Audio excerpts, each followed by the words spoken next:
अंग, वेन, पृथु इत्यादि राजाओं का चरित्र है।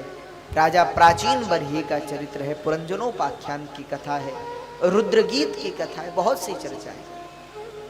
यहाँ भगवान पृथु का चरित्र है। भगवान पृथु ने संपूर्ण पृथ्वी का दोहन किया था और पृथु महाराज ने इस धरा पर 100 अश्वमेध यज्ञ संपन्न किए। पृथु महाराज के जैसा शासक होना अति मुश्किल है, बड़ा असंभव, जिन्होंने अपनी प्रजा का पालन अपने पुत्र की तरह किया। ऐसे भगवान पृथु की कथा भी इस चतुर्थ स्कंद में। और पृथु जी ने जब 100 अश्वमेध यज्ञ कर दिए, जब 100वां यज्ञ कर रहे थे तो इंद्र ने पृथु महाराज का जो यज्ञ का घोड़ा है वो चुरा लिया। क्यों? बोले जो 100 अश्वमेध यज्ञ कर लेता है वह इंद्र बन जाता है। थोड़ा इको डाउन कर लीजिए मॉनिटर।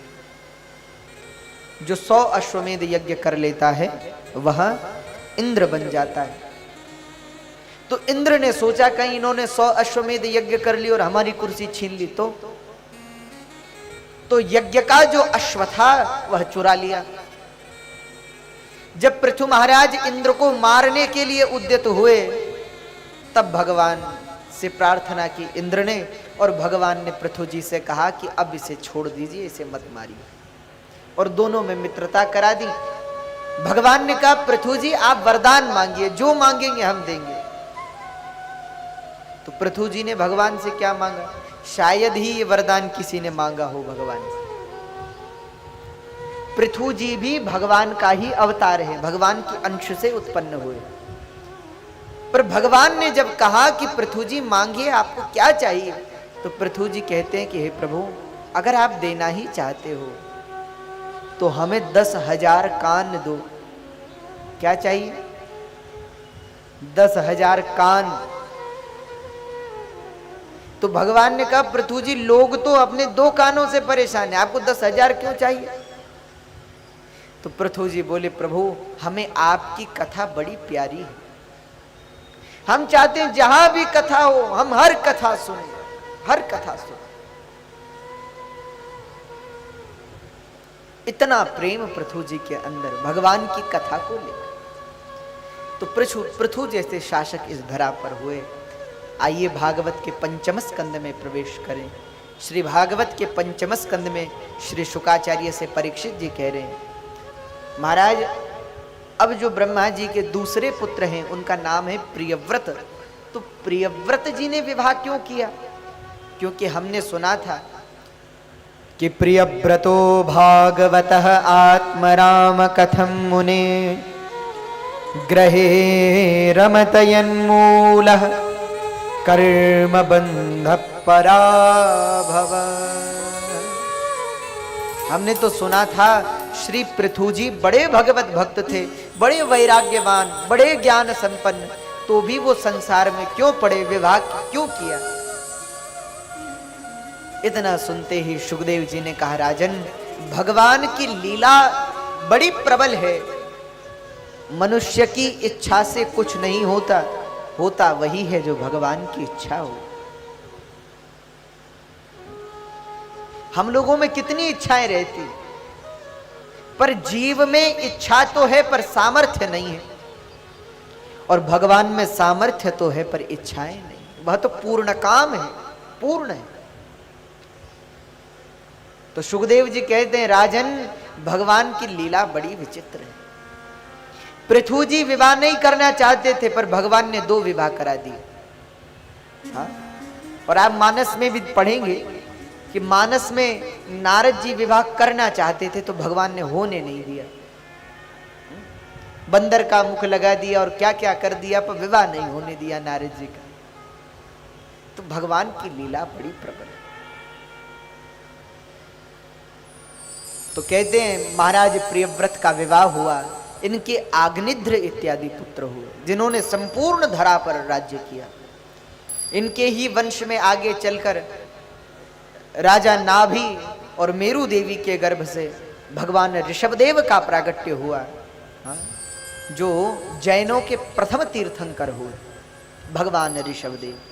और हमारे यहाँ भगवान ऋषभदेव भगवान विष्णु के अवतार हैं। तो ऋषभदेव भगवान का अवतार हुआ, जिनका विवाह इंद्र की कन्या जयंती से हुआ।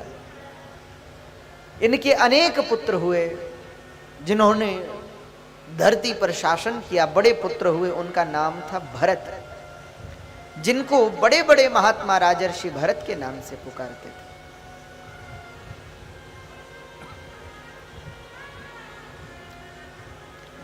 राजर्षि भरत इसलिए कहते थे क्योंकि राजा होते हुए भी ऋषि थे।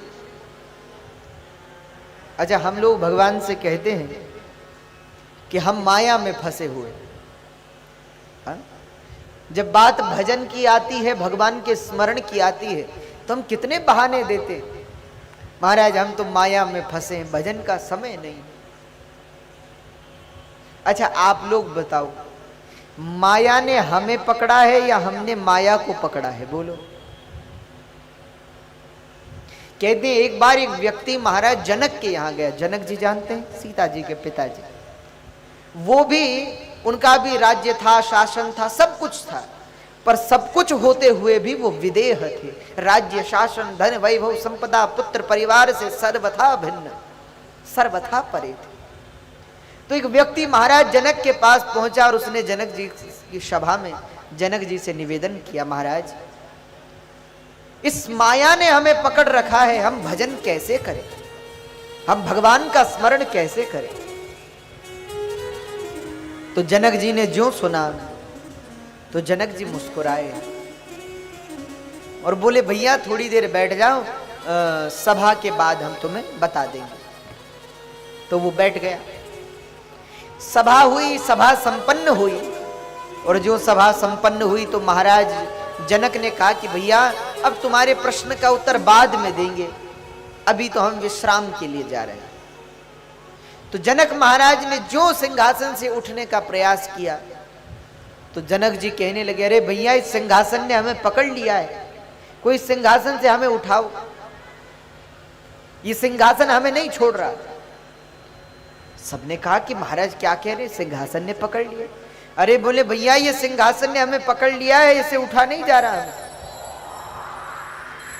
तो वो व्यक्ति थोड़ी देर ये सब देखता रहा और देखने के बाद जनक जी से बोला कि महाराज मैं तो समझता था कि आप बहुत बड़े ज्ञानी हैं, पर आप कैसी बात करते कि सिंहासन ने मुझे पकड़ लिया है, सिंहासन से नहीं उठा जाता, कैसी बात करते? अरे कभी सिंहासन भी किसी को पकड़ता है क्या? तो जनक जी बोले, भैया हम भी तो वही कहना चाहते हैं, माया किसी को नहीं पकड़ती, माया ने तुमको नहीं पकड़ा, तुमने माया को पकड़ा। अब माया को तो कसकर के पकड़ रखा है और फिर कह रहे हो ये माया छोड़ ही नहीं रही, छोड़ ही नहीं रही।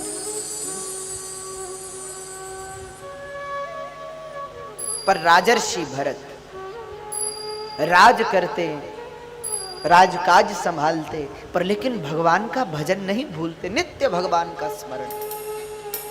जब देखा कि श्रवण समीप भय सिद्धकेशा, अब बुढ़ापा आ गया, तो सब राजकाज छोड़ दिया, अपने पुत्रों को सौंप दिया और स्वयं